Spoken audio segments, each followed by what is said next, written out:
Over the past several days, 3 females have been found dead. Looks like someone's going after these girls. Then they have to know to watch their backs. Streaming March 13th. You really want what happened to this woman that happened to you? Exactly why I need to keep going on this. Starring Emmy Award winner Amanda Seyfried. I'm worried about what you're gonna find. So am I. Long Bright River. A limited series. Streaming March 13th. Only on Peacock.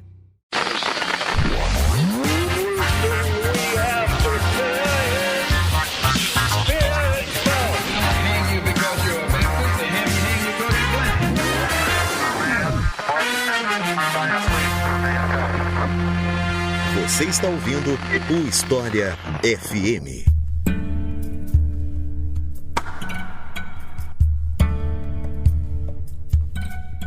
Genocídio na Namíbia. Esse é o tema de hoje do História FM. Eu sou Ilis Rodrigues e para falar sobre esse assunto eu convidei Ana Carolina Schweitzer, a quem eu passo a palavra para se apresentar para vocês. Então, Ana, seja muito bem-vinda ao História FM pela primeira vez, então fique à vontade para se apresentar para o pessoal. Oi, Ilis. Oi aos ouvintes do História FM. Primeiro, muito obrigada pelo convite.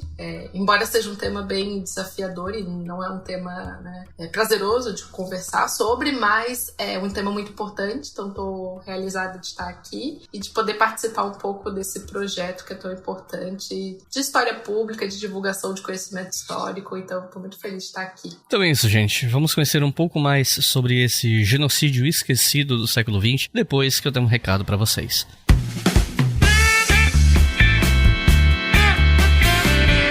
Se você acompanha as notícias, você deve estar por dentro do fato de que 2024 foi, em média, o ano mais quente da história, que a tendência é piorar, provavelmente 2025 vai bater esse recorde, e enquanto o mundo não se mobilizar para mudar isso, as coisas vão continuar piorando, certo? E isso, para quem mora em um país tropical como o nosso, acaba sendo muito difícil, muito penoso, e é por isso que tomar todos os cuidados é importante, como passar protetor solar não só quando você vai na praia, usar óculos escuros, boné e, claro, usar roupas adequadas. E como eu já falei muitas vezes aqui, a melhor escolha para quem quer roupas para amenizar os impactos do calor é a Insider, a nossa patrocinadora aqui do História FM. A tecnologia do modal da Insider faz com que esse modal ele não esquente tanto na tua pele, né? Ele permite que o suor evapore mais rápido, te dá mais conforto térmico, faz a roupa demorar a pegar cheiro, porque o suor evapora antes que as bactérias consigam se proliferar tanto, né? E claro, eles têm camiseta, cueca, calça, short, underwear, casaco, boné, camisa social, tem de tudo um pouco lá. Se você ainda não conhece a loja da Insider, aproveita, clica no link aqui da descrição, porque tem muita coisa lá para você descobrir. E nesse mês de março, que é o mês do consumidor, o meu cupom História FM vai te dar 15% de desconto. E se você conseguir juntar com os descontos certos ali no site da Insider, o desconto pode chegar até 35%, ou seja, 1/3 do valor da sua compra em desconto. Mas mesmo se você não conseguir juntar os 35%, ainda assim, o cupom de 15% já está acima da média dos descontos de cupom da maioria dos meses, né? E você consegue esse desconto usando o cupom História FM ou clicando no link que está na descrição desse episódio, porque se você usar esse link, especificamente esse link aqui, tá? Você clica nele, você entra lá na loja e o que você comprar, o desconto de 15% já está aplicado automaticamente. Então aproveita lá, porque depois de usar Insider, você não quer voltar atrás.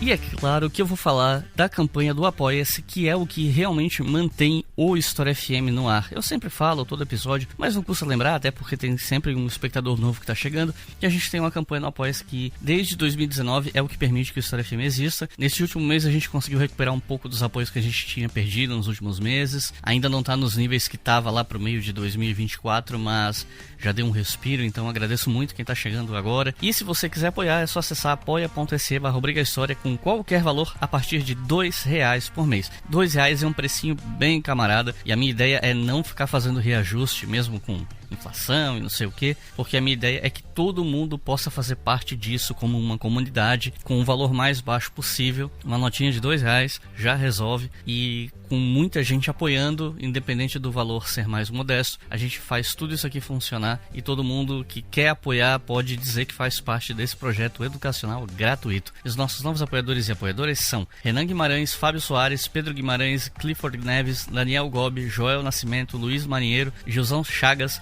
Werner Passos, Vitor Dias, Edno Silva, Dimitri Daldegan, Carolina Paz, Olivia de Lucas, Julie Pfeiffer, Juliana Marquesani, Graziella e Júnior, Arthur Jorge, Igor Cardoso, Leonardo Salviato, Felipe Guzmão e Nayara Spiller. Muito obrigado, pessoal. É graças a vocês que o História FM existe. Se você quer apoiar, só acessar apoia.se/brigahistoria. As recompensas estão lá dispostas no site. E se você quiser fazer um apoio sem recompensas, um valor diferenciado, você pode fazer isso via Pix pela chave leituraobrigahistoria@gmail.com.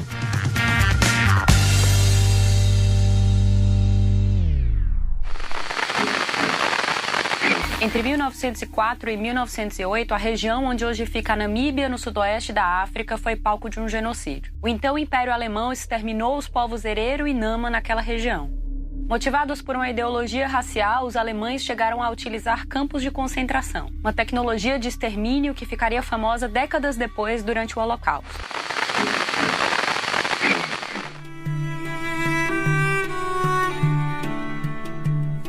Pra gente começar, eu gostaria de te perguntar quando os alemães começaram a colonizar a região que hoje nós conhecemos como Namíbia, mas que na época eu suponho que fosse conhecido por outro nome, enfim. Quando é que isso aconteceu e como isso aconteceu, né? No final do 19, então, a gente tem o que é conhecido como a Partilha da África, né? Que é um momento a partir de 1880, por ali, que os países europeus começam a olhar para o continente africano e também para o continente asiático, mas a gente vai focar aqui em África, e começam a pensar em dividir esse espaço para ocupar e colonizar. E esse período, entre 1880 e 1914, ficou conhecido como a Partilha do Continente Africano. É nesse contexto que a Alemanha, então, começa a participar, né, do colonialismo de forma mais efetiva. Mas ainda assim, comparado aos outros países europeus, a Alemanha foi um dos últimos a, digamos, adquirir, né, embora não seja um bom verbo para isso, colônias.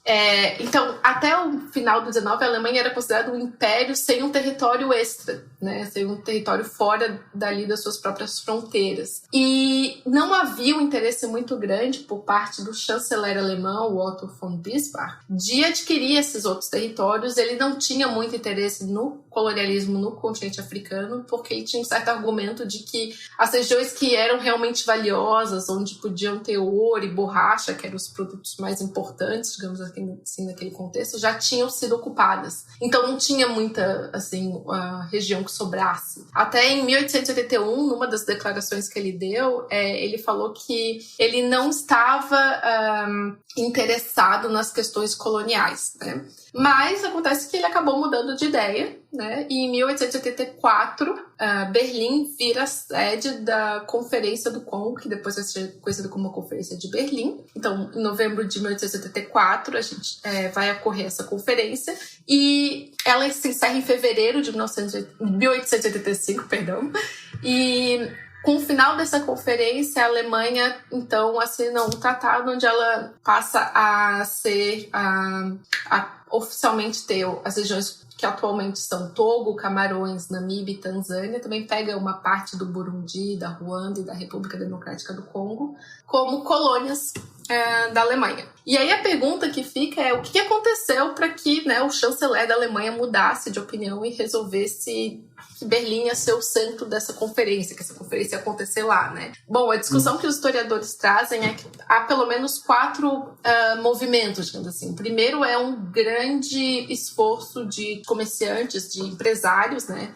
como Adolf Wehrmann, Karl Peters, que inclusive criaram uma sociedade colonial alemã para pensar a questão do colonialismo e que tinham muito interesse em comercializar e adquirir esses territórios extras, né? E via um grande potencial econômico ali. A Alemanha tinha um problema interno de mobilidade urbana, ou seja, em 1880, cerca de 2 milhões de alemães emigraram, então tinha essa discussão sobre se era viável ou necessário criar uma nova Alemanha. E vale também ressaltar que tinha uma grande política pan-germanista, umas ideias pan-germanistas já, né, rondando ali as discussões políticas. Então, pensar uma grande Alemanha já não é uma coisa só do nazismo, já acontecia antes, né? Então, tinha essa questão também, um excedente populacional. Um terceiro ponto é criar um antagonista a questões de políticas internas. Então, se houvesse a questão do colonialismo, eventualmente tiraria o foco de problemas internos, digamos assim. Isso poderia ser uma estratégia política, né, e foi considerado. E, por último, também tem toda a discussão de missão civilizatória vinculada ao colonialismo e o papel dos alemães em trazer essa educação para o trabalho, em acabar com a escravidão em outros lugares e a importância do envolvimento com as teorias do darwinismo social que estavam em voga naquele contexto e também permeava as instituições alemãs. Então, tudo isso, né, acabou por também influenciar as políticas no final do 19 na Alemanha e fez com que a Alemanha entrasse nessa disputa colônia por colônias, né? Mas aí como que chega a Namíbia nisso? Porque agora a gente está falando, né, da Alemanha e a Namíbia. Bom, a Namíbia não era um espaço vazio, né? Já tinha população, mas era uma população pequena, cerca de 200 mil pessoas num território vasto.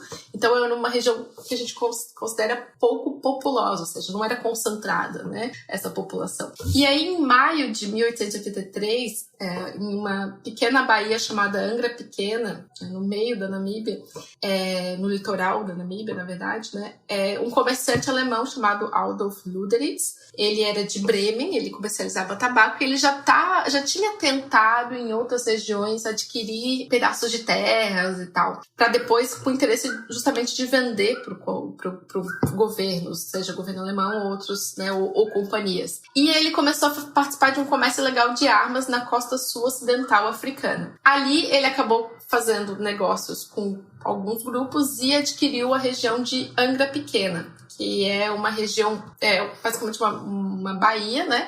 Que ele, então, mudou o nome e começou a chamar de Luderitzburg, né? Então, foi ali que começou. Isso foi em 1883 e aí, em 1884, acontece a Conferência de Berlim, né? E é, então, que os alemães transformam aquela região, assinam como se aquilo fosse agora, então, uma parte do Império Alemão. Então, esse foi o primeiro contato, digamos assim. Aqui, eu queria te perguntar sobre os dois povos que passaram por esses genocídios, dos quais a gente vai falar hoje, que foram principalmente os Herero e os Nama, ou Namaqua. Eu não sei qual é a melhor forma de pronunciar, não sei nem se essas pronúncias estão corretas, mas enfim. O que a gente pode falar sobre esses povos? Bom, essa pergunta é muito importante, Nicolas, porque embora os dois grupos tenham sido vítimas do genocídio, eles são grupos, inclusive, que tiveram conflito, né? Então, e eles têm culturas e línguas bem diferentes. Para começar pelo povo Nama, né? Eles falam tradicionalmente a língua Nama e é uma língua da família linguística do Khoi-Khoi. E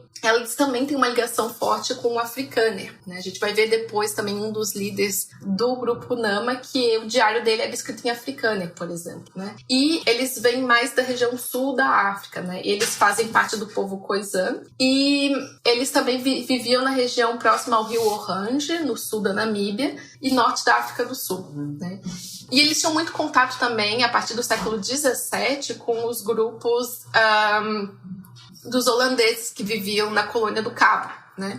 Os grupos Boer e holandeses e tudo mais. Os Namas, eles então vão ter um grupo linguístico diferente dos Herero. Já os Herero, eles são do grupo, eles fazem parte da família Banto, né? Do grupo família linguística Banto, e eles vão ter uma preocupação maior com a questão econômica vinculada à terra, porque eles são pastoreiros, ou seja, eles têm a criação de gado como algo fundamental da economia deles, né? É importante dizer que é a partir de 1860 que a gente vai ver, na verdade, em ambos os grupos, um esforço para a criação de líderes. Até então, a diferença é que os herreiros, eles tinham uma certa unidade, já os Nama não, eles eram várias comunidades, digamos assim, disso falando de uma maneira muito geral, né? Mas a partir de 1860 a gente começa a perceber, e aqui eu estou usando muito o trabalho da historiadora Marion Wallace, que ela começa a perceber um movimento de unidade, sobretudo parte dos Namas, e criar, por exemplo, eleger um líder. E aí, isso também é visto no parte dos herreiros também, embora um pouco mais fortificado, assim, um pouco mais anterior, né? Uma coisa que é bastante comum dos dois grupos é o contato com as missões. Vou dar um exemplo, desde 1840, os herreiros, eles tiveram relações com os missionários europeus, sobretudo os da missão da Renânia, né, que é uma organização protestante alemã. eles vão ser cristãos, né? Não totalmente, né? Mas há sim parte, sobretudo dos herreiros, na verdade, uma relação próxima com algumas missões, assim.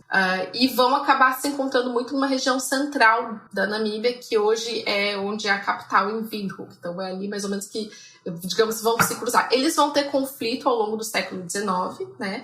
E ambos vão passar por uma transformação muito importante entre 1730 e 1870, que é esse período de transformação institucional desses dois grupos, né? De pensar também não só em questão política, mas também de expansão das suas criações de gado, relação com o comércio com a cidade do Cabo. Os Namas, inclusive, vão ter comércio com os portugueses. Esse é considerado um período de ascensão, assim, até 1870. Uma coisa que é interessante, acho que diverge, aí vamos pensar que é uma coisa fundamental para a história da África, a noção de propriedade, né? E é uma característica importante e que difere os dois grupos também, é que na população Nama, as mulheres, durante o tempo, podiam ter propriedade e gado. E isso vai mudar a partir do século XIX. Então, o século XIX, não só pela questão do colonialismo, mas, né, pela presença desses missionários, pela relação que começa a ser um espaço também de circulação, afeta dinâmicas internas desses grupos, né? Que também eram diferentes aí, como a gente comentou, questão linguística, de local também e tudo mais. Agora que a gente tem mais ou menos uma noção sobre esses povos, eu queria te perguntar sobre a relação entre os alemães e os herreiros ali pelo fim do século XIX, porque por questões políticas locais, os herreiros tinham algumas aproximações com os colonizadores alemães, certo? Tem até uma história do filho de um líder herreiro que fez um acordo de ceder terra para os alemães em troca de ajuda, alguma coisa assim e tal. Então, se tu pudesse explicar melhor isso pra gente. Então, como a gente estava conversando, cada povo ele vai se relacionar de uma maneira diferente com a ocupação alemã, né? E é isso que você falou, alguns vão tentar como estratégia acordos, né? Até porque o poder alemão no início ele não era tão efetivo assim para chegar e adentrar uma região tão vasta, né? E vale pensar que na Namíbia a gente tem um deserto cortando o país, né? E uma região muito seca, então a água é uma questão muito importante. E, assim, se adaptar a uma região seca não é simples assim, né? Então, os alemães não puderam chegar e logo, vamos tomar conta de tudo. E fazer acordos foi uma estratégia, e fazer relações com pequenos tratados de circulação, tratados de também legitimar alguns poderes ou não. Bom, entre os dois, acho que vale falar que os herreiros eles assinaram tratados, mas acabaram depois resistindo e desistindo de alguns tratados feitos. Uma figura muito importante nessa reformulação de como pensar as relações com os alemães foi o Samuel Marrareiro, e eles foram aos poucos repensando, porque os tratados foram fazendo com que eles ficassem cada vez mais restritos à circulação, que era uma característica fundamental para a economia dos herreiros, né?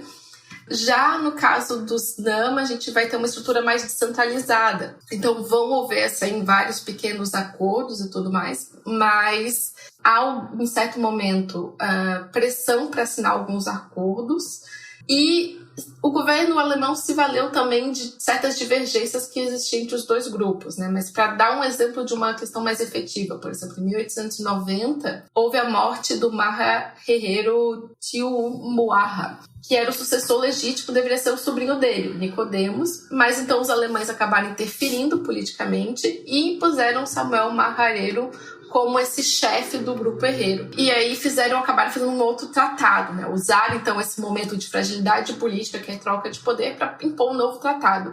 E isso criou um certo vínculo político entre o Samuel Marrareiro, mas também acabou por fragilizar essa autonomia que os herreiros tinham, né? E é por isso que ao longo a partir de 1884, se começa a pensar, a partir de 1894, a gente começa a ver que esses líderes vão pensar a repensar um pouco esses acordos por causa das restrições. Mas vai ter um outro um outro elemento, um outro fator importante nesse contexto. A gente está falando muito da autonomia política, né? E pensando também a questão de circulação, né, e cercamento dessas terras, mas como eu comentei, o gado ele era um elemento fundamental para a base econômica, né, do Herreiro. E em 1897, os herreiros vão possuir cerca de 90 mil cabeças de gado, para você ter uma dimensão de como era, né, era um número considerável, assim. Só que vai haver uma peste bovina em 1897, que dizimou grande parte do rebanho desse grupo e os deixou sem meios de subsistência ou dependentes de outros meios de subsistência. Isso vai fazer com que muitos sejam forçados a trabalhar nas fazendas dos alemães, né? E condições muitas vezes análogas à servidão ou à escravidão. A gente pode discutir esses termos, a historiografia tem pensado nisso. Mas a questão é que esses novos cercamentos, uma política alemã que vai acontecer a partir de 1894, ou seja, a partir de 10 anos depois que os alemães oficialmente, né, se tornam, que a Namíbia se torna colônia alemã. Então, a partir de 1894 é que começa uma política mais intensa de incentivar alemães a ir para a Namíbia, criar fazendas e produzir nessas fazendas. Por conta da seca, suas características desérticas, não havia tanta área produtiva na região. Isso é uma questão até hoje na Namíbia, né? E isso levava também aos cercamentos e a peste do gado acabou levando também a um momento de fragilidade, né, para essa população, o que levou eles a ficar mais dependentes dos alemães. E os alemães, claro, tiraram vantagem desse contexto, né? E aí, entre 1897 e 1904, então a gente está falando assim, 15 primeiros anos de colonialismo, né? Então a população herreira foi submetida a um sistema econômico excludente. Então, porque começou a investir em infraestrutura colonial. O que a gente chama de infraestrutura colonial? As ferrovias, a investimento em infraestrutura mesmo de casa, hospital, mas que tinha como objetivo os colonos alemães ou os colonos brancos, né? E que ficava excluindo a população africana. Aí isso leva com que o Samuel Marrareiro, em 1904, ele resolve romper relações com os alemães, não mais participar dos acordos e as restrições de circulação e terra que eles tinham, e logo em seguida o povo Nama também resolve romper, né, os contratos e os acordos que tinham feito com o governo colonial alemão local. E apesar dessa aparente proximidade, como é que a relação entre eles começou a degringolar, incluindo aí com os Nama também, né? A gente sabe que os europeus em geral pensavam os africanos na época de maneira super pejorativa e tal, mas acho que não custa trazer isso à tona na conversa, né? Então, se você puder explicar um pouco melhor pra gente isso. Então, como a gente estava comentando, tem essas diferenças de como cada povo vai se relacionar tanto com o governo alemão, tanto com os missionários, né, tanto com os fazendeiros alemães ao redor. Mas o governo colonial local do Lothwein, esse é o primeiro governador da colônia do sudoeste africano alemão, que é o nome que a Namíbia começa a ter a partir do momento da administração alemã, ele começa a ter uma política de cercamento e obriga então que esses grupos de pastores, digamos assim, que tinham como base a circulação, tivessem uma dinâmica, fosse alterada completamente a dinâmica desses, né? E muitas vezes dependendo da autorização dos fazendeiros alemães para passar de um lugar para outro, tendo que fazer, sei lá, concessões, pagar, e isso afetava diretamente a economia deles, né? E essa ruptura com as questões, esse aumento do cercamento que vai tirando a autonomia, né, vai minando a autonomia tanto econômica quanto política, porque daí a terra já não é mais um espaço livre de circulação, e se começa a pensar que, bom, parte do ganho tem que ser pensado também para poder pagar a circulação ou o atravessamento entre uma fazenda e outra, né. Como eu comentei, em 1897 tem a peste bovina, e isso é muito importante, né? E durante esse momento, os herreiros, sobretudo, eles vão parar um pouco com a economia de gado, porque ela não está sendo tão rentável, e começam a cada vez mais trabalhar, ainda que temporariamente, nas fazendas dos alemães. O que leva, então, ao aumento dessa perca de autonomia, né? Ou seja, intensifica a perca de autonomia econômica, né? Além de criar uma relação, né, de trabalho e tudo mais, a gente tem toda uma bibliografia e historiadores trazendo como as relações de trabalho no contexto do colonialismo, elas têm sua especificidade, né? elas não são relações com muitos direitos, e enfim, a gente tem uma relação de exploração muito intensa, né? Mas vale dizer que os alemães eles não conseguem chegar no norte da Namíbia, que é onde tem o Reino Ovambo, então eles se concentram, essas dinâmicas que eu tô falando, elas se concentram muito mais no litoral e na região central, perto de Windhoek, né? E é a partir, então, de 1900 que começa também projetos de mineração, projetos de busca de outros minérios e também a criação de ferrovias, que é outro elemento importante que vai afetar e intensificar essas relações com os grupos, né? Em maio de 2021, mais de 100 anos depois, a Alemanha reconheceu finalmente as atrocidades que cometeu na ocupação colonial da Namíbia. Deutschen Kolonialzeit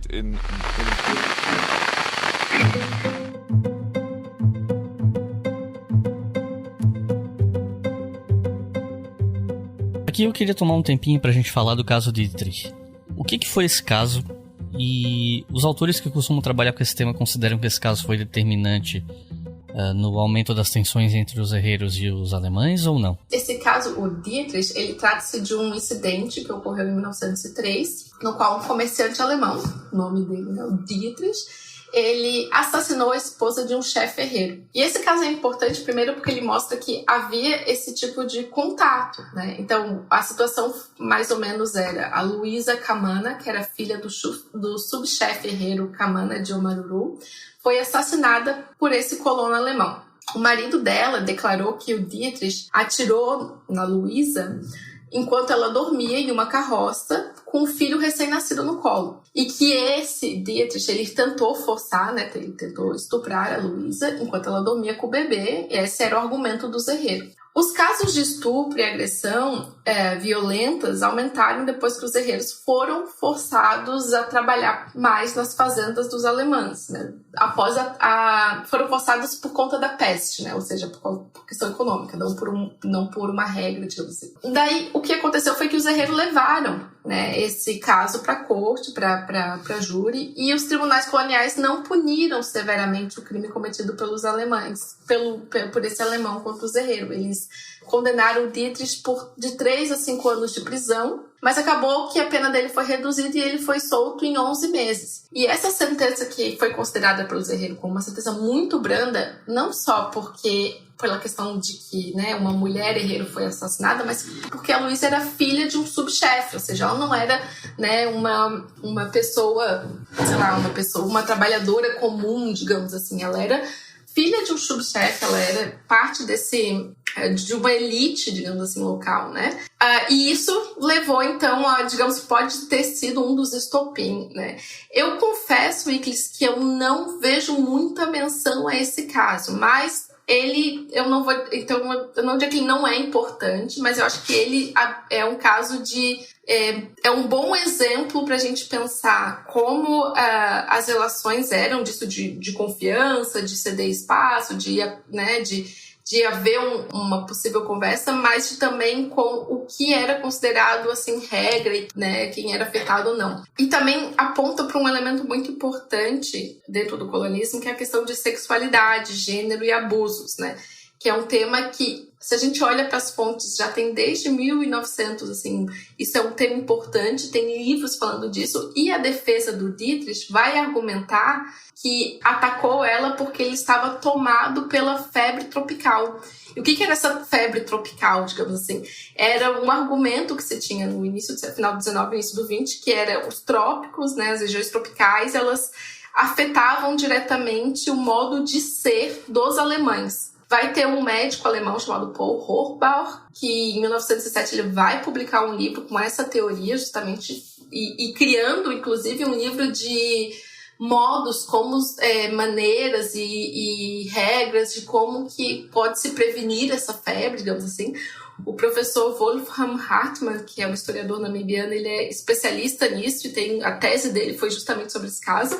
E a gente tem uma bibliografia bem grande que vai pensar também sobre como a questão de tanto, né, abusos, assédios, debate de gênero, sexualidade vão perpassar projetos coloniais. Em português a gente tem um livro da Anne McClinton que foi traduzido como Couro Imperial. e que vai pensar isso para o Império Britânico, mas também as pesquisas da Anna Laura Stoller, por exemplo, também tratam disso, né?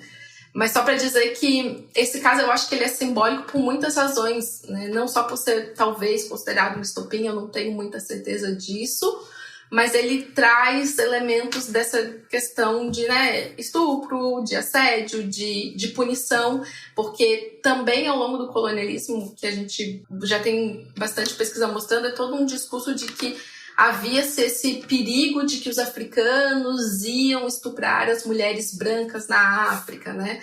E esse era também a questão de incentivar que as mulheres brancas imigrassem para a África para que os homens brancos não tivessem relações com as mulheres negras, né? Então toda essa discussão, ela permeia o colonialismo, ela é muito importante. E eu acho que esse caso ele também elucida isso, além de mostrar que a violência cometida contra uma mulher africana negra não foi legitimada como uma violência, né, tão forte, tanto que a sentença foi branda e reduzida, né. Me parece que foi ali, por 1903, que os herreiros começaram a se rebelar, com a coisa escalando em 1904, e é onde os herreiros conseguiram impor uma derrota humilhante aos alemães. E isso fez com que as tensões escalassem. Você poderia contar pra gente como é que foi isso? Bom, então a gente vai ter, a partir de 1890, né, os alemães impondo cada vez mais tratados para restringir o acesso às terras. Isso porque a gente vai ter um aumento de uma imigração de alemães para aquela região. Então, o governo alemão começa, então, a tentar pegar as terras que são produtivas, ceder aos colonos alemães e restringir, né, o acesso à terra aos herreiros Inama. E essa perda progressiva de terra, e também começam a confiscar o gado, que era fundamental, né, para a autonomia econômica dos herreiros. E, de novo, como eu já comentei, a peste bovina. E, por último, tem esse assassinato, né, não só a violência sexual, mas também o assassinato da Luísa Camana. Então, tudo isso faz com que, a partir de 1904, há um rompimento da relação, né? E aí, quando que começam, digamos assim, os conflitos mesmo, né?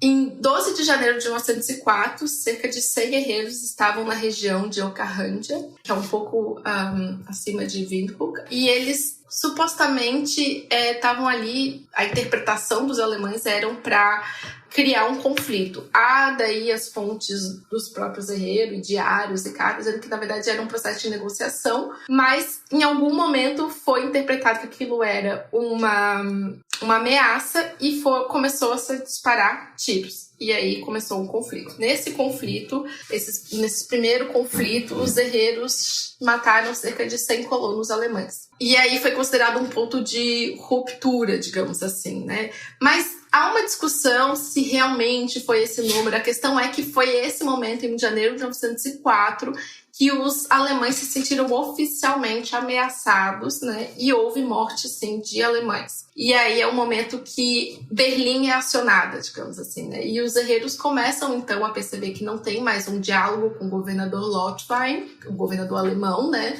E é quando a Schutztruppe, que é a polícia alemã, polícia de proteção, digamos assim, nas colônias, começa então a enfrentar os herreiros, né? Só que nesse primeiro momento, os herreiros eles tinham muito conhecimento, tanto eles tinham conhecimento de guerrilha, obviamente, eles tinham acesso a algumas armas, sim.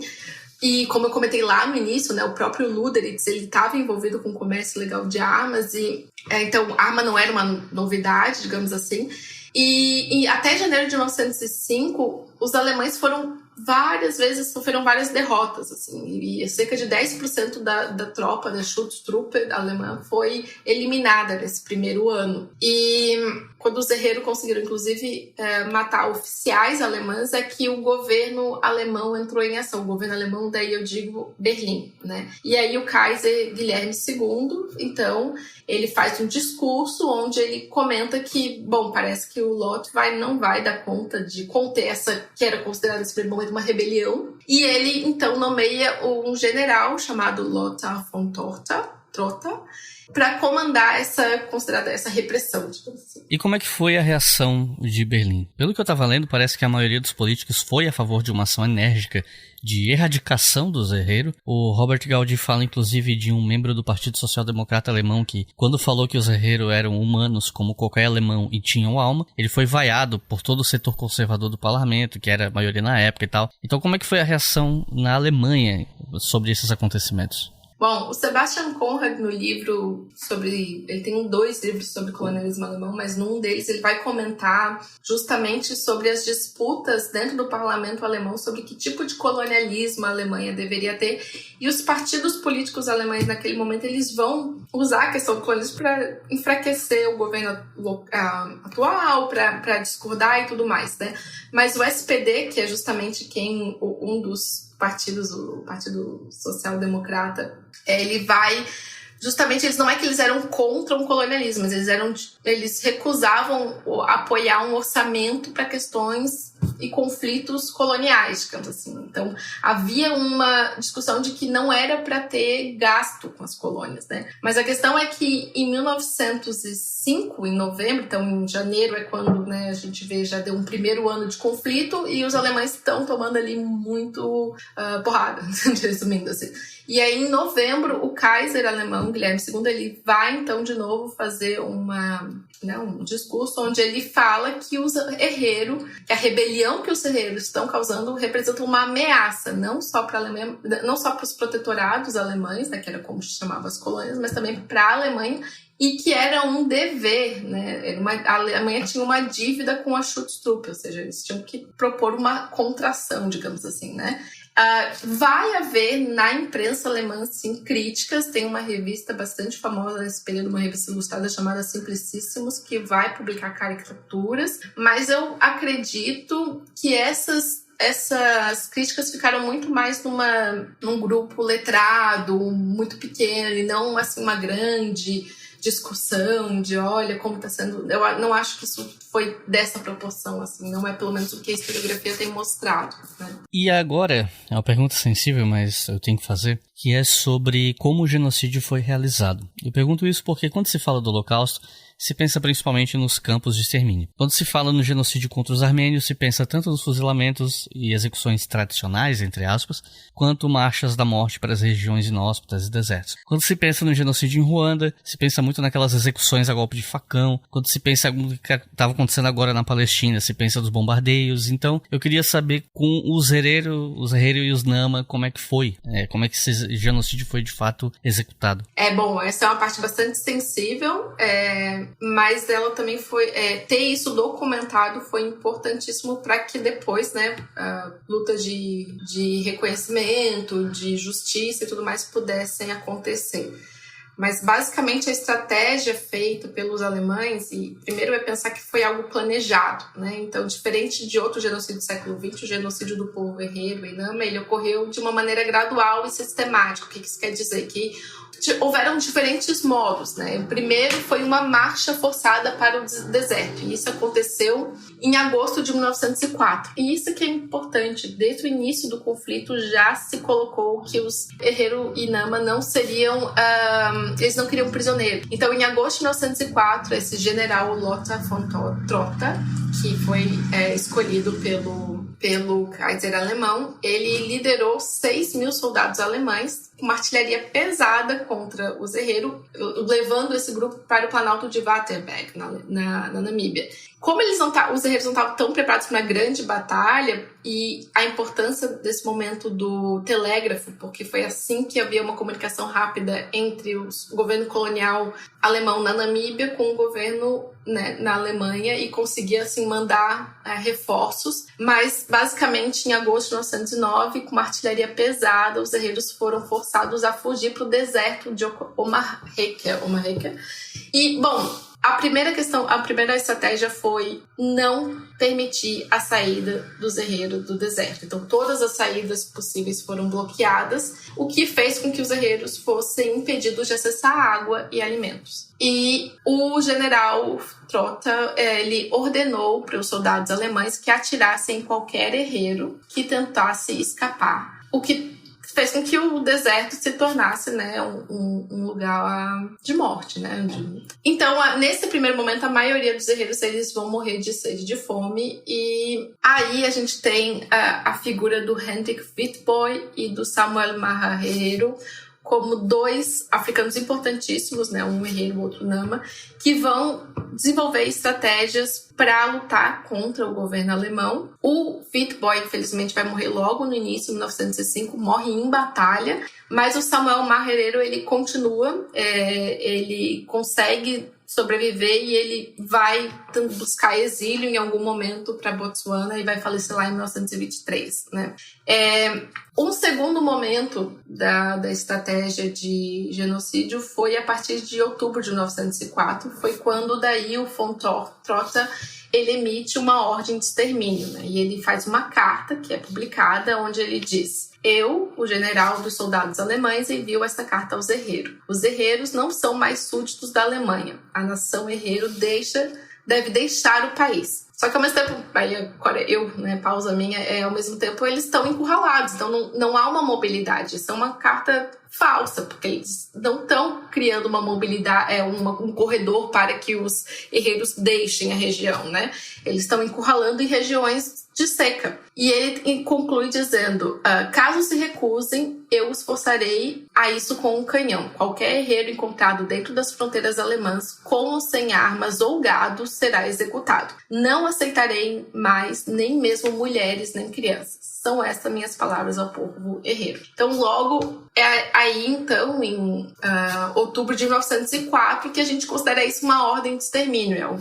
É um pronunciamento oficial dizendo que não vai haver, inclusive, prisioneiros, né? Todo mundo vai ser morto, né? E aí começa uma grande marcha, né? A população herreiro e também nama começa a se dispersar, buscando, né, sobreviver. E, por último, começa, assim, muitas pessoas morrer ao longo dessa marcha, porque, né, condições precárias, eles não têm meios de subsistência, além da questão de não ter mais acesso, né, aos modos de subsistência que eles tinham, eles estão completamente à mercê de serem fuzilados a qualquer momento, né? E, por último, os poucos prisioneiros que sobraram, a partir de 1905, são levados para uma ilha e para campos de concentração, né? A principal é na Ilha Shark, a Ilha dos Tubarões, digamos assim, que fica próximo a Swakopmund, no litoral da Namíbia. E ali, essas pessoas são colocadas para trabalhar. Cerca de 14 mil pessoas são colocadas ali nessa ilha, então a ilha não é tão grande e esses campos de concentração não é que existiam assim, grandes galpões, eram basicamente pequenos acampamentos que as próprias pessoas montavam. O controle de água era grande, então eles tinham que beber água da chuva quando tinha chuva. Não tinham muito acesso à comida. A ideia era que fossem colocados lá para morrer mesmo. E os que sobrassem, a partir de 1906, por ali, o governo alemão começa, então, como é que eu posso pensar uma expressão? Mas basicamente a alugar essas pessoas, o que é uma escravidão, né? Eles começam a colocar essas pessoas a trabalhar forçadamente e tanto para trabalhar em fazendas para os alemães, né? E aí os fazendeiros pagavam para o governo alemão, ou seja, as pessoas não recebiam, esses prisioneiros não recebiam, mas também para trabalhar na construção de ferrovias, porque a partir de 1905 se descobre diamante no sul da Namíbia, então se começa uma corrida para construir ferrovias e para criar toda uma estrutura de portos e tudo mais para mandar esses diamantes para a Europa. Então, para construir tudo isso, precisava de ferrovia e se pega, então, parte dessas pessoas, esses prisioneiros, para trabalhar. Um ponto interessante, e isso fica bem elucidado na pesquisa do Caspar Henriksen, é que parte desse trabalho de infraestrutura, né, foi feito por mulheres herreiro e mulheres nama. Por quê? Porque os homens, a grande maioria, ou faleceu em conflito, né, ou já foi um dos primeiros a serem fuzilados, mesmo quando chegavam nos campos de concentração. Então, sobretudo as mulheres e as crianças que são levadas para trabalhar forçado. Segundo algumas estimativas, né, em todo o período da ocupação alemã, cerca de 85%, até 85% da população herreiro faleceu, né, foi morta, né, não faleceu, foi morta. Isso se refere aproximadamente 70, 80 mil pessoas. E cerca de 10 mil indivíduos do grupo Nama, que até onde eu sei seria aproximadamente 50%. Mas assim, essas estimativas também são não são bem certas, porque, né, não era totalmente contabilizado, digamos assim, né? Mas é um genocídio, a população foi colocada para ser morta, né? Não só na ilha, mas também no deserto, né? Bom, enfim, então, os sobreviventes dessas marchas, que foram, alguns historiadores nomeiam como Marcha da Morte, porque foram, né, marchas que não tinham necessariamente planejamento, eles iam para onde eles sabiam que, quer dizer, o planejamento era pensar onde que tinham água, porque era o recurso mais importante para a sobrevivência, né? Então, quem sobrevivia, quem acabava em algum momento, membros da Schutztruppe encontrando esses grupos, eles eram enviados para os campos de concentração. Isso foi a partir de 1905. E ali, então, ou eles morriam por doença, porque já estavam numa situação, assim, de pele e osso, né, questão de fome e sede, ou morriam por questão de trabalho forçado, tanto por ser colocado para trabalhar ou em fazendas dos alemães, né, sendo que o governo alemão que daí recebia por esse aluguel, digamos assim, que eles chamavam de aluguel de cabeça, ou seria como eles tratavam cada indivíduo, ou porque a situação insalubre, ou também pela questão de trabalhar na construção de infraestrutura, que era um trabalho muito pesado, né, trabalhar na construção de ferrovias e tudo mais. De novo, é importante falar da questão de como as crianças e as mulheres foram vítimas, né, desse período, e também de pensar como isso afetava outras comunidades, porque se num primeiro momento a gente tem, né, esses povos sendo totalmente dizimados, acontece que essas obras de infraestrutura começam a demandar uma força de trabalho que não tem, porque os herreiros e os Nama foram mortos. Então, e os poucos que sobreviveram estão numa situação muito precária e não vão aguentar muito tempo, né? As estimativas, de novo, elas vão pensar nesse período mais de morte nos campos de concentração e no deserto, mas a gente tem que levar em consideração que muitos morreram depois pela uma saúde muito afetada por uma privação de recursos básicos à vida, né, por muito tempo. E isso afeta também outra dinâmica da colônia, dessa região, que é justamente trazer trabalhadores africanos de outras regiões. Então começa aí a participação, por exemplo, a vinda de trabalhadores ovambo do norte da Alemanha, do norte da Namíbia, para trabalhar nas ferrovias no centro-sul da Namíbia. Então é interessante pensar também o genocídio como, primeiro, né, afeta diretamente as vítimas desses dois povos, né, Herero e Nama, mas também vai gerar toda uma mudança na dinâmica daquela colônia e daquela região. Mas além da motivação político-econômica, há também o aspecto ideológico. Me refiro à ideia de superioridade da cultura europeia em relação às outras. Essa ideia não era exatamente nova. Já vinha sendo construída havia pelo menos 3 séculos. Mas naquela segunda metade do século XIX, ela ganhava contornos raciais.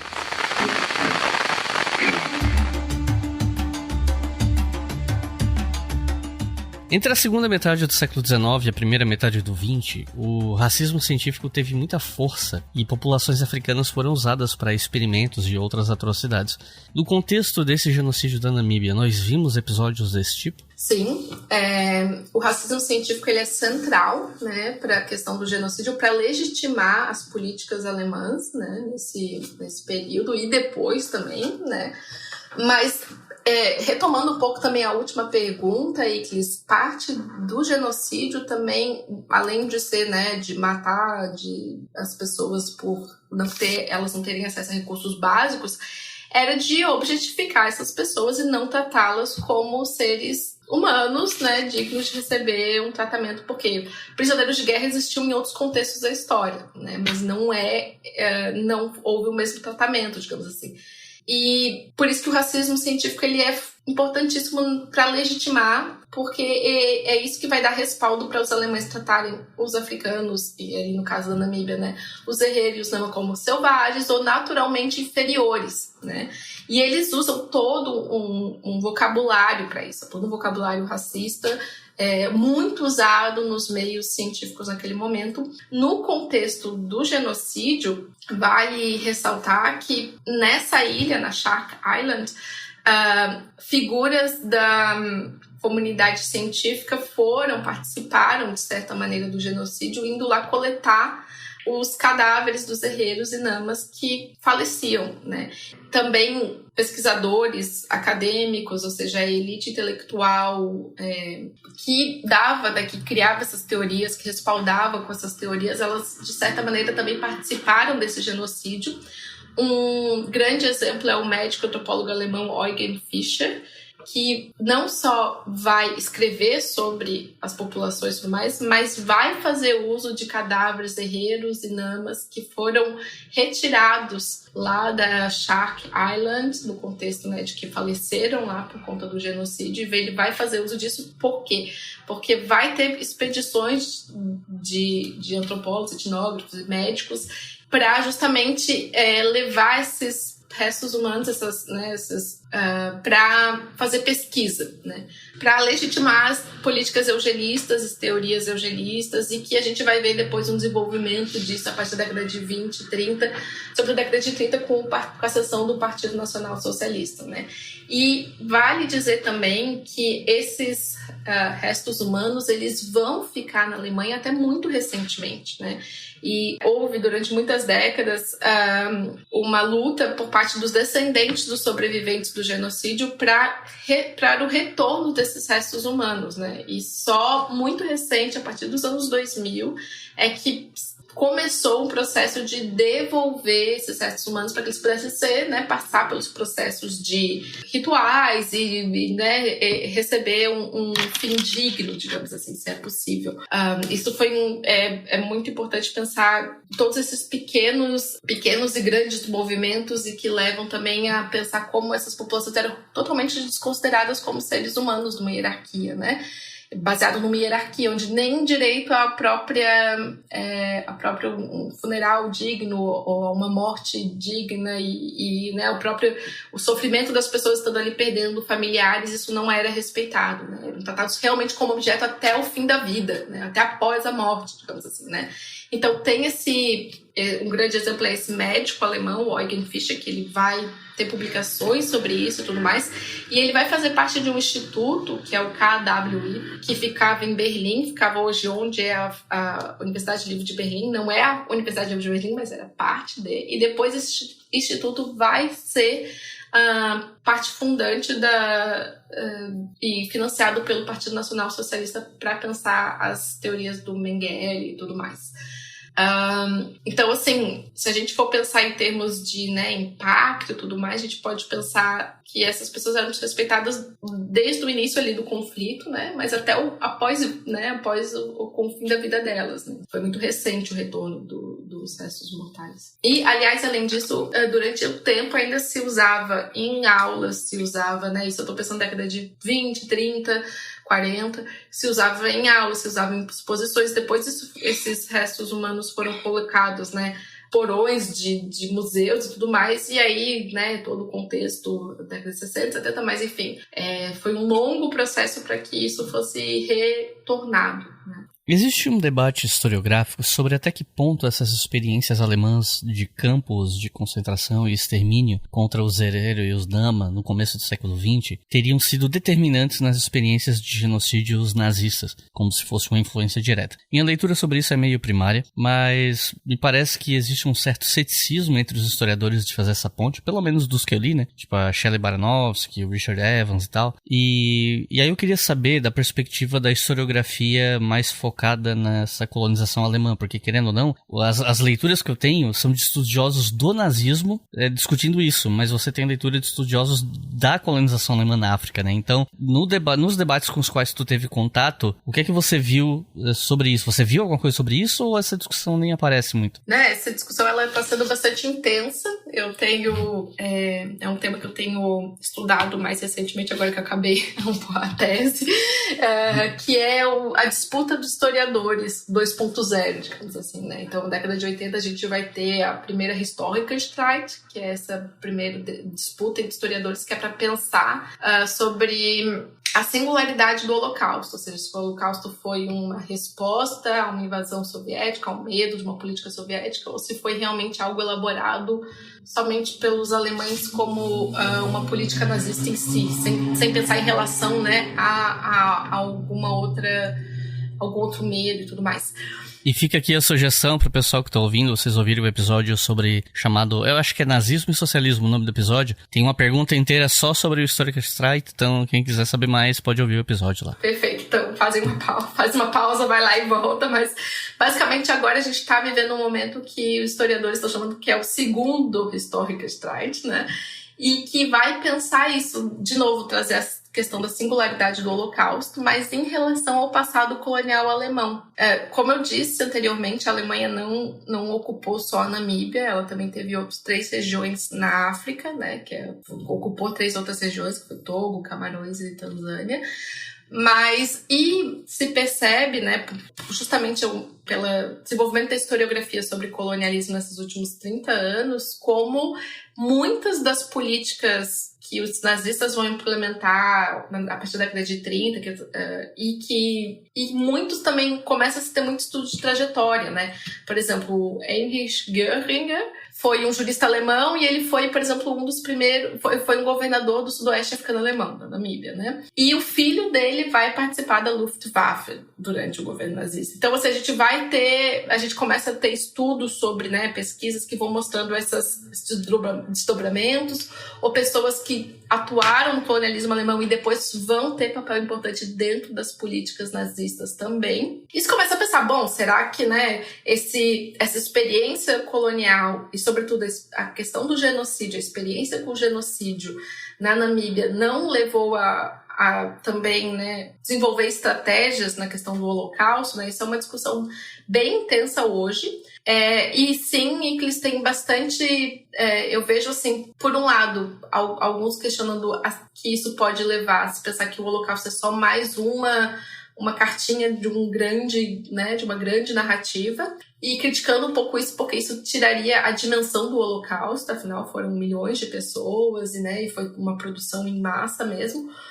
Mas é interessante pensar a própria discussão de historiadores que pensam o colonialismo, que têm estudado o colonialismo, de apontar para uma questão que a gente não pode legitimar e criticar e falar do genocídio, o Herero e Nama, só porque ele foi a primeira etapa para o Holocausto. Então, isso, de certa maneira, poderia, inclusive, deslegitimizar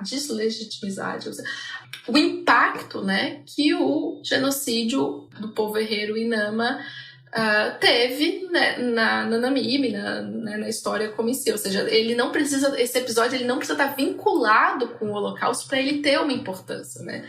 E isso também faz parte de repensar a reescrita da história nacional alemã do século XX, onde até muito recente o colonialismo era colocado como um apêndice da história alemã. Então, não era uma coisa assim. E o que eu argumento, eu enquanto, né, historiadora ou dialogando com outros colegas, é que o colonialismo alemão ele é parte fundante da história alemã do século XX. A gente não consegue entender o século XX alemão sem pensar essa experiência colonial.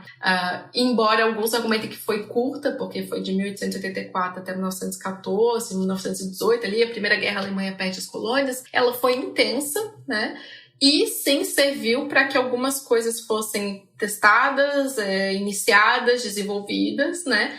E afetou diretamente outras populações, né? A gente está falando de um genocídio aqui. Então, essa discussão ela é bem forte. Tem livros, assim, recentemente, faz 2 anos foi lançado o Historical Strike 2.0, um livro.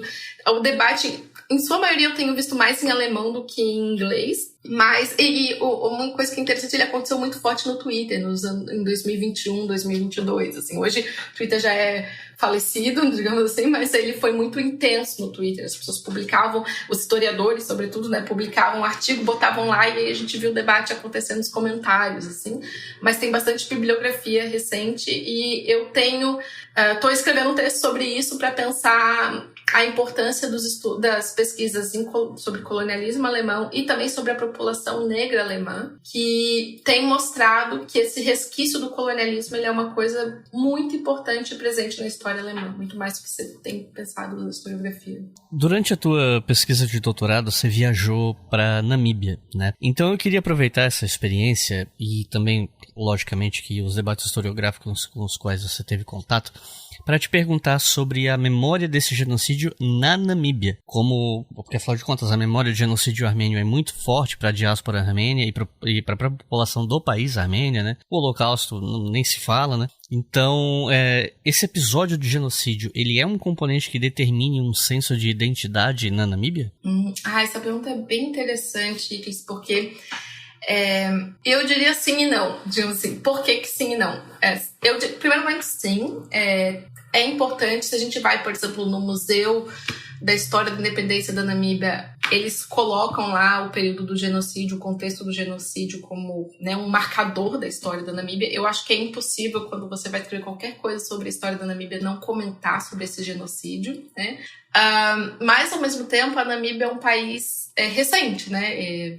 A independência aconteceu em 1990 e foi um século XX de muita luta para a independência, né? Então, tem um marcador muito grande que é essas lutas pela independência ao longo de todo o século XX. E também, assim, há uma certa ausência de memoriais para a questão do genocídio. Na própria ilha, né, na Shark Island, não há um grande memorial, há uma pequena placa e claro, há demandas atuais para que isso aconteça, né? Mas, por exemplo, o único museu realmente focado no genocídio é um museu liderado por um cidadão local, assim. Ele não é um museu reconhecido pelo governo, é uma casinha pequenininha que ele fez e ele imprimiu fotos, né? E colocou ali para dizer, olha, quase que dizendo tem que ter, né? Em Swakopmund, inclusive, né? Então, a gente tem, assim, a ausência desse... Ao mesmo tempo, é parte importante quando se fala em termos de historiografia, se tem sobre. Eu acho que faz falta espaços de memória, com certeza, assim. Por outro lado, a gente tem uma narrativa dessa coisa de grandes líderes, né? Então, se a gente tem isso com o Sam Nujoma, que foi o primeiro presidente da Namíbia, o retrato dele, ele inclusive faleceu essa semana, mas o retrato dele tá nas notas do dólar namibiano. E aí o retrato do Hendrik Witbooi, que faleceu ao longo do conflito, né, também foi colocado nas notas. Então, assim, tem uma certa lembrança, né, ele tá ali presente nesse símbolo que é a moeda nacional. E o Samuel Maharero, ele é um dos 9 heróis nacionais da Namíbia que fizeram parte de um grande monumento, que é o Monumento para os Heróis, que tem em Windhoek. É um pouquinho longe, assim, alguns quilômetros, mas dá para ir de carro. E ele tá lá, eles construíram assim como se fossem túmulos para os 9 heróis do país. E o Samuel Maharero é considerado um. Então, são nomes que, se você fala, todo mundo vai saber, não é uma coisa assim, ninguém sabe, não é esquecido, mas como historiadora, eu diria que precisa ter mais, sabe? Precisa trazer mais, inclusive porque existe ainda uma grande população de descendentes de alemães na Namíbia e que não reconhece tão bem, ou que ignora totalmente as violências do passado colonial alemão ali, né? E isso precisa estar mais forte. Em parte também, Niklas, porque durante o século XX a Namíbia vai ser um protetorado sul-africano, então vai passar pela política do apartheid. E isso é realmente uma grande cicatriz, e o apartheid é visto como uma grande cicatriz. Não vou dizer que apaga a questão do genocídio, claro que não, mas eu acho que é algo um pouco mais forte, assim. Por último, claro que também tiveram muitos grupos, os descendentes de Herero e Nama, eles, né, têm lutado para que essa memória não se apague, só que eles são minoria, um país que hoje tem outros grupos lá, outras identidades que ocupam o governo, que estão mais, né, dominando politicamente a questão do governo namibiano.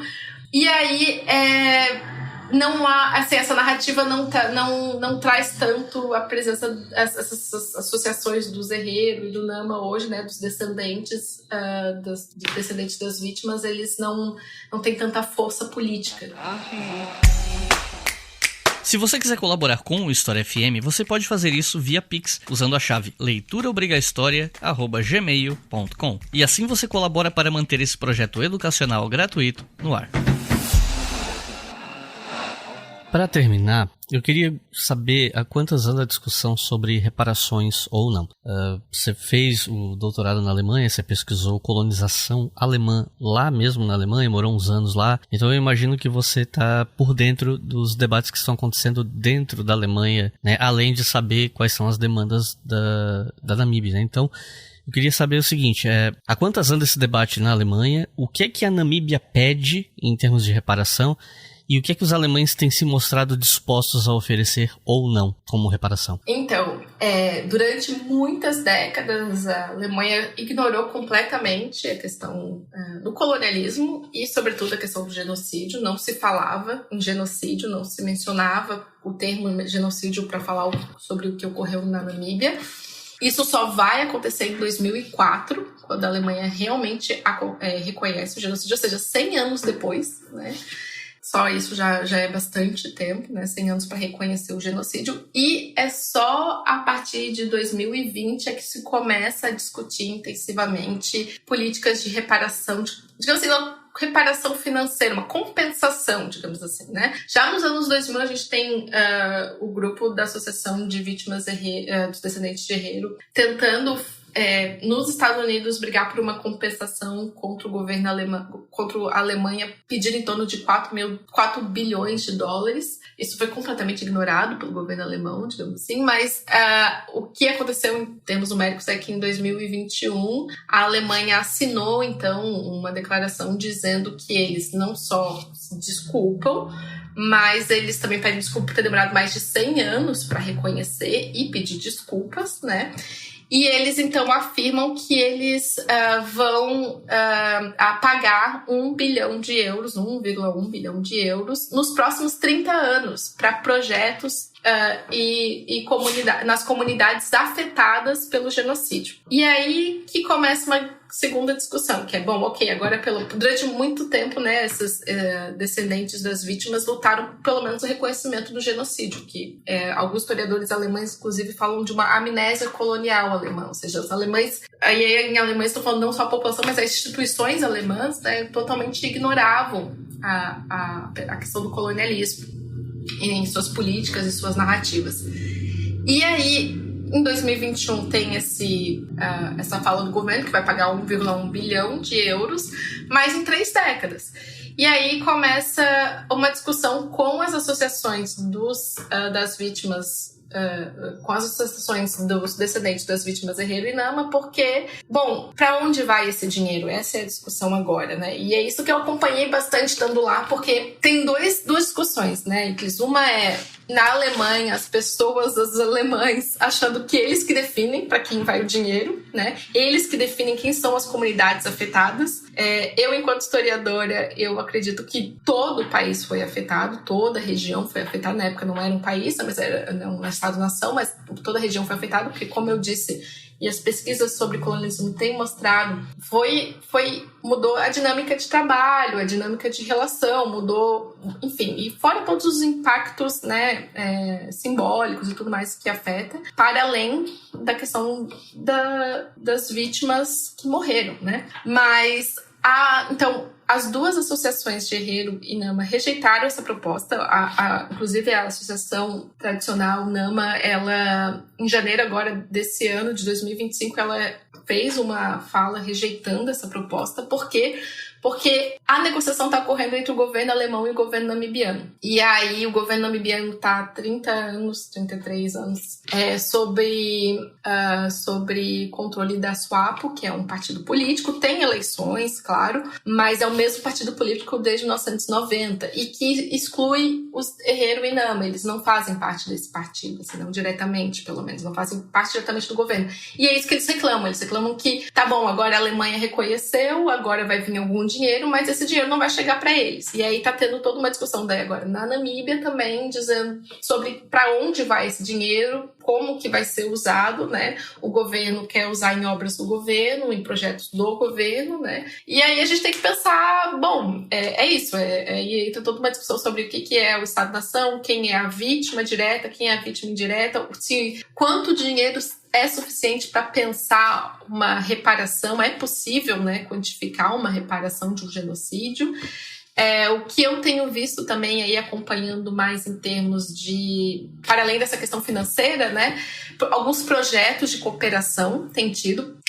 Eu pude perceber nos anos que eu fiquei entre 2018 e 2024 na Alemanha, um aumento de projetos com artistas namibianos para irem para a Alemanha, poderem visitar os museus e as coleções, porque tem muito objeto da Namíbia, né, dos povos namibianos, aí, não só do Herero e Nama, que está na Alemanha, né, que veio no contexto do colonialismo, que está lá, que está catalogado, mas que não está necessariamente e não está exposto, né? E tem tido um aumento de exposições, de alguns tipos de intervenções, de pensar esses objetos e tudo mais.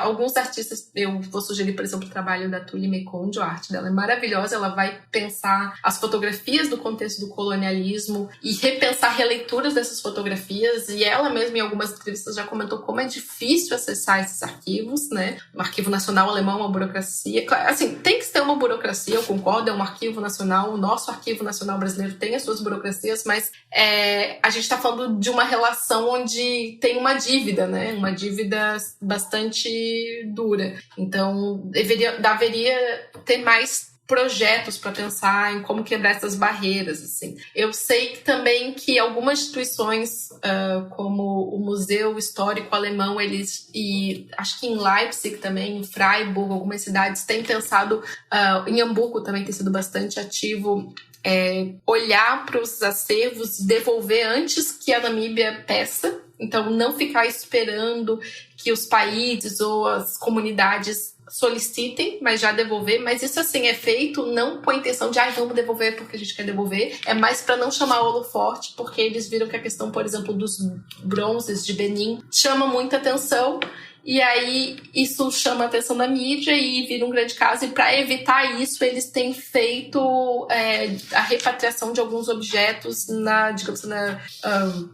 sabe, em silêncio, sem fazer grandes publicações e tal. Eu acho que, assim, e o que é interessante é que a gente agora também tem um outro ponto de discussão, que é pensar o impacto de genocídio mesmo para os países, né? Para o país, no caso, para a Namíbia em si, para os povos, Herero e Nama, mas também pensar isso para a Alemanha, né? E aí um outro desdobramento, Iclis, é que agora está tendo mais crítica, e agora no caso da Alemanha, uma intensificação de pensar as instituições, sobretudo os museus, né? E aí um grande problema é o Humboldt Forum, que foi um museu criado que, na verdade, era um palácio, acho do século XVIII, foi reerguido, não existia, tinha sido destruído, e depois ele foi reerguido, bilhões foram gastos, e ele foi, acho que foi aberto em 2020, 2021, e lá foi realocado as coleções do Museu Etnográfico Alemão. Ou seja, ao invés de fazer uma política de devolver os objetos, tanto africanos quanto asiáticos, eles basicamente criaram um novo museu,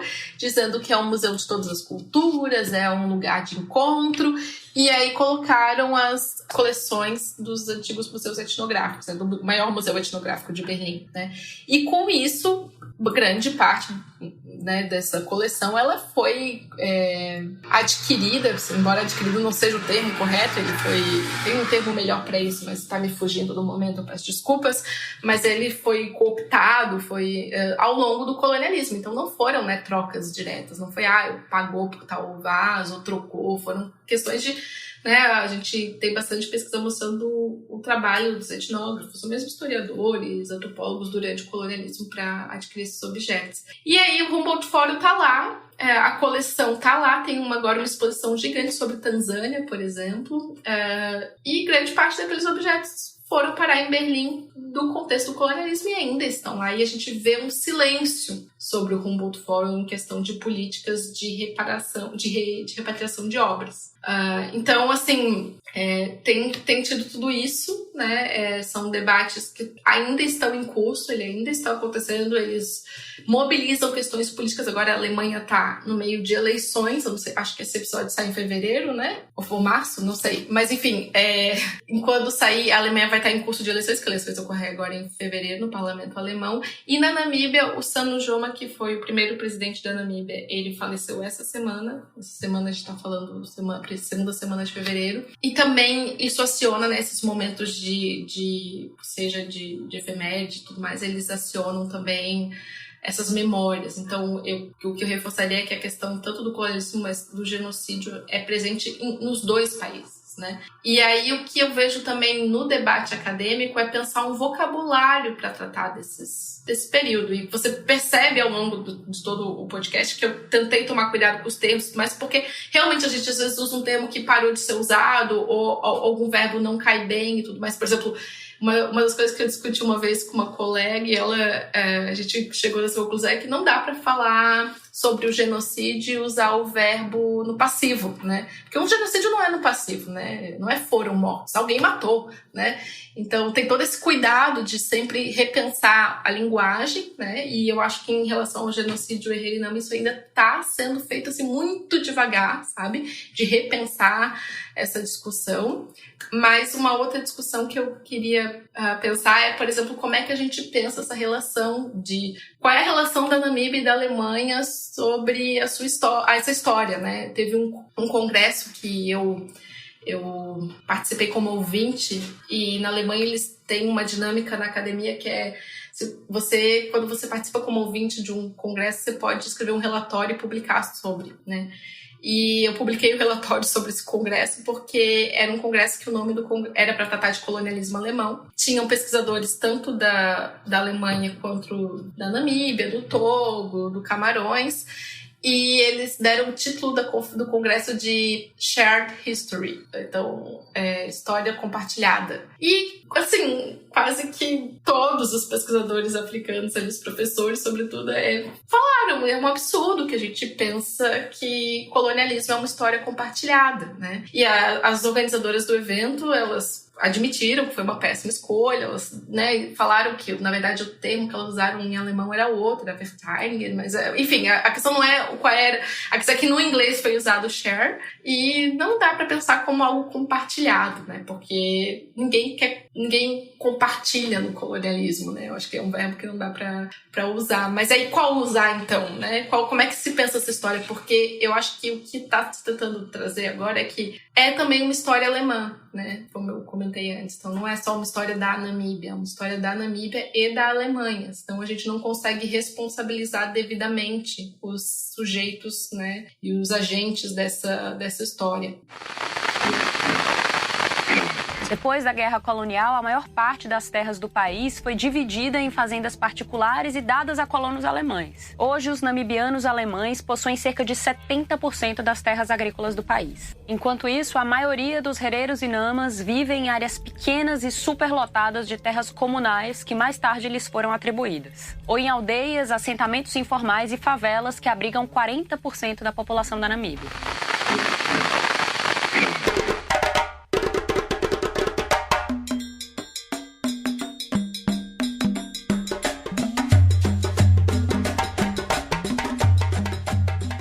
Recomendações de leitura para quem ouviu até o final, se interessou, quer saber mais sobre o assunto.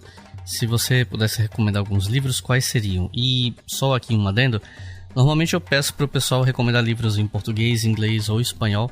Eu imagino que não tenha muita leitura em português sobre genocídio na Namíbia, né? Então se você quiser focar talvez em livros em inglês, fica à vontade. Aliás, fica aí o clamor para as editoras brasileiras que estão me ouvindo, né? Vamos publicar alguma coisa sobre isso, que tal? Vamos publicar, eu acho que isso é importante, é um tema bastante importante.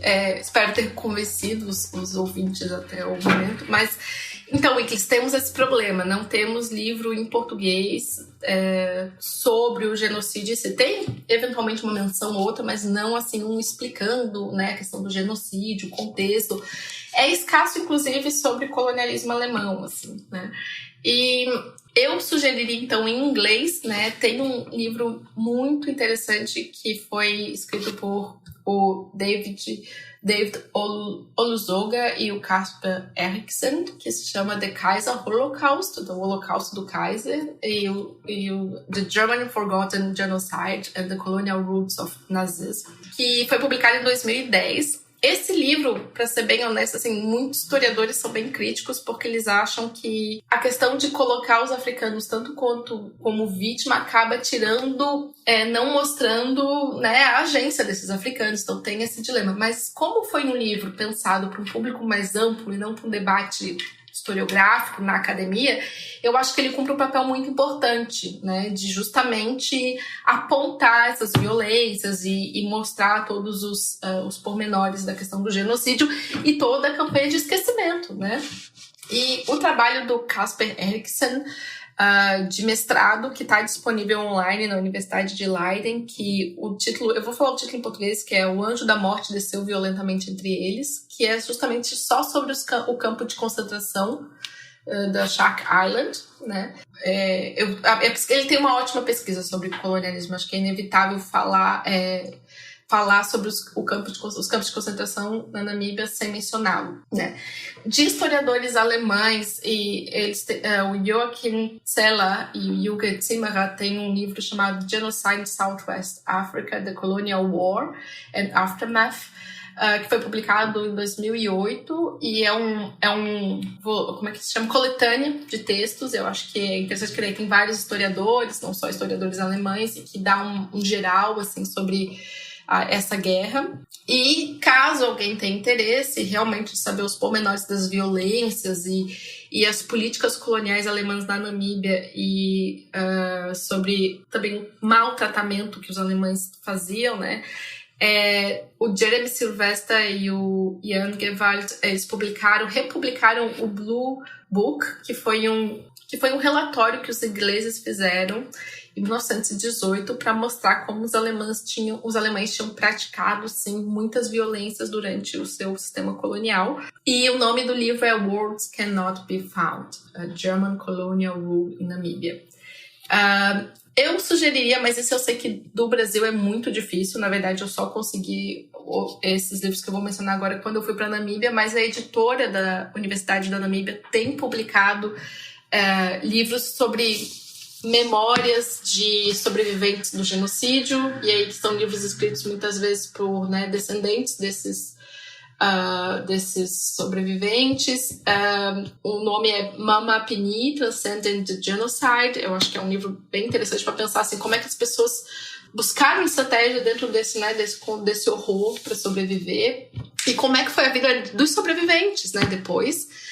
Mas eu tenho noção de que não é tão acessível do Brasil, e eu não sei se eles publicam em e-book. Talvez já estejam publicando em e-book. São livros que eu comprei quando eu fui para lá, né? Em português tem pouquíssima coisa. Eu sugiro, assim, dar uma olhada nos vídeos da Deutsche Welle e da BBC Brasil. Tem dois canais do YouTube que produziram alguns vídeos curtos, mas que trouxeram especialistas falando, ou trazem também outras fontes, porque eu acho que tem bastante material. Por exemplo, eu não comentei, mas tem, né, a Bíblia do Witbooi, tem as cartas que eles escreveram, tanto o Witbooi quanto o Marreiro escreveram cartas, né? Tem muitas outras fontes que a gente não mencionou aqui, né, que a gente não está falando diretamente de fontes.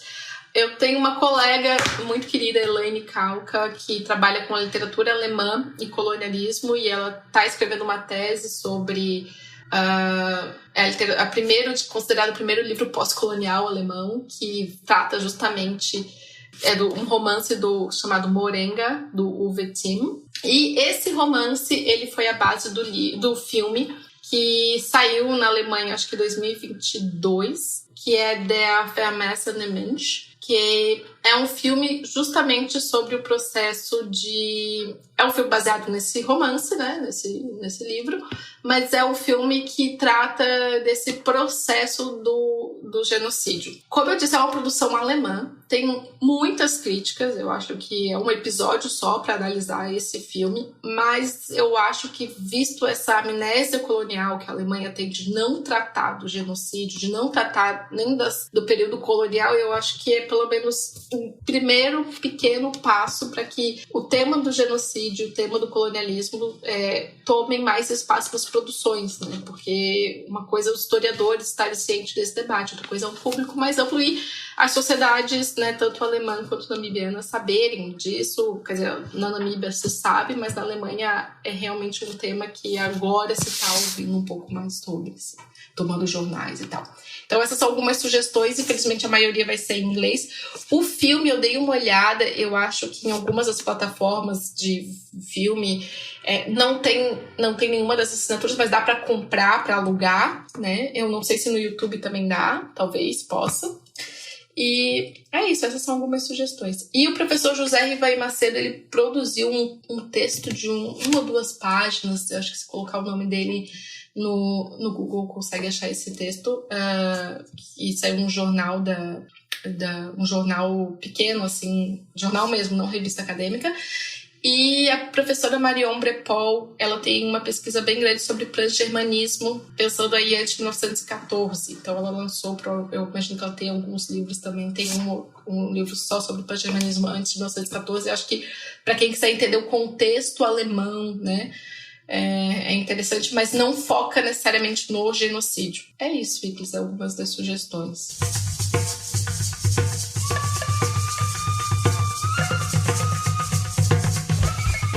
Então é isso, gente. Ana, tem alguma consideração final, algum último recado que você gostaria de aproveitar? Ai, é muito difícil, né, tratar de um tema tão duro, um público mais amplo. Eu tentei muito cuidar com os termos e tudo mais, mas eu acho que ainda tem muito a ser estudado, pesquisado, discutido. Pensar a questão da memória, por exemplo, a gente não comentou muito, né, mas da questão de memórias, de diferentes sujeitos afetados e tudo mais, mas eu espero que as pessoas tenham se interessado sobre o tema, que leiam mais sobre Namíbia também, outros países africanos. E fiquei muito agradecida pelo convite, muito honrada. E quem quiser entrar em contato, tem aí o meu nome e estou muito aberta ao debate e à conversa. Muito obrigada. Então é isso, gente. Muito obrigado por terem vindo até o final. Não se esqueçam que os livros citados no fim do episódio você encontra os links. Quer dizer, se eu achar o link na Amazon, né? Mas enfim, você encontra os links dos livros ali no post desse episódio no nosso site, historiafm.com. Segue lá no Instagram, @bregahistoria, e claro, colabore com a gente em apoia.se/bregahistoria. Então é isso, muito obrigado e até a próxima.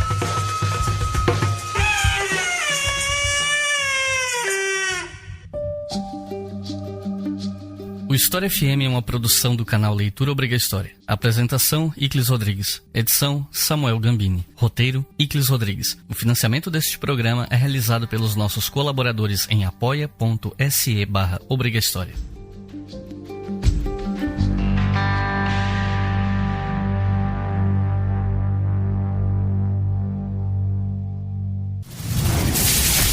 Esse podcast foi editado por Samuel Gambini, samuelgambiniaudio.com.